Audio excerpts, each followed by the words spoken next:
We will massively step up emergency finance. Nearly 80 countries are requesting our help. In this program, IMF Managing Director Kristalina Georgieva on the profound economic impact worldwide of the coronavirus. We have already seen investors pulling 83 billion from emerging markets since the beginning of the crisis, the largest capital outflow ever recorded. Welcome to this podcast produced by the International Monetary Fund. I'm Bruce Edwards. We're going to deviate somewhat from the usual interview format today to bring you Kristalina Georgieva's statement following her call with G20 finance ministers and central bank governors from around the world, where they discussed the extraordinary circumstances of the current health crisis and the extraordinary measures it will take to mitigate its economic impact. The human costs of the coronavirus pandemic are already immeasurable, and all countries need to work together to protect people and limit the damage on the economies. This is a moment for solidarity, which was a major theme of the meeting today of the G20 finance ministers and central bank governors. There, I emphasized 3 points. First, the outlook for global growth. For 2020, it is negative, a recession at least as bad as during the global financial crisis or worse. But we expect recovery in 2021. To get to it, it is paramount to prioritize containment and strengthen health systems everywhere. The economic impact is and will be severe, but the faster the virus stops, the quicker and stronger the recovery will be. We at the IMF strongly support the extraordinary fiscal actions many countries have already taken to boost health systems and protect affected workers and firms.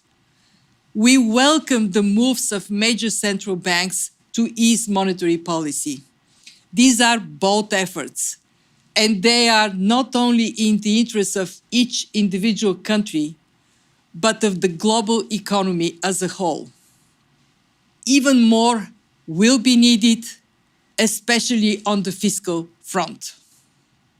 My second point is that advanced economies are generally in a better position to respond to the crisis. But many emerging markets and low-income countries face significant challenges. They are badly affected by outward capital flows, and domestic activity will be severely impacted as countries respond to the epidemic. We have already seen investors pulling 83 billion from emerging markets since the beginning of the crisis, the largest capital outflow ever recorded. We are particularly concerned about low-income countries in debt distress. It is an issue on which we are working very closely with the World Bank. Third, what can we, the IMF, do to support our members? We are concentrating bilateral and multilateral surveillance on this crisis, and we are providing policy advice on actions to temper its impact. We will massively step up emergency finance. Nearly 80 countries are requesting our help, and we are working closely with other international financial institutions to provide a strong, coordinated response so we can be more impactful together. We are replenishing the Catastrophe Containment and Relief Trust to help the poorest countries. We welcome the pledges already made, and we call on others to join. We stand ready to deploy all our $1 trillion lending capacity. And we are looking to other available options. Several low and middle income countries have asked the IMF to make an SDR allocation, special drawing rights allocation, as we did during the global financial crisis. We are exploring this option with our membership. Also, major central banks have initiated bilateral swap lines with emerging market countries. As the global liquidity crunch takes hold, we need members to provide additional swap lines. Again, we will be exploring with our executive board and membership a possible proposal that would help facilitate a broader network of swap lines, including through an IMF swap type facility. Let me finish with the following. These are extraordinary circumstances. Many countries are already taking unprecedented measures. We at the IMF, working with all our member countries, will do the same.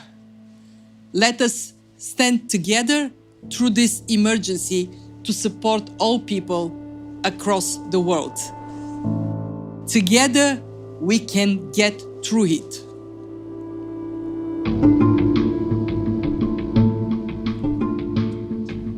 That was IMF Managing Director Kristalina Georgieva describing the profound economic impact the coronavirus pandemic is having on economies around the world.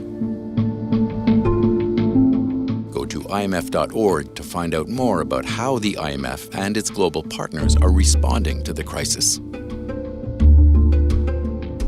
Look for other IMF podcasts wherever you get your podcasts, subscribe if you like what you're hearing, and follow us on Twitter @IMF_podcast.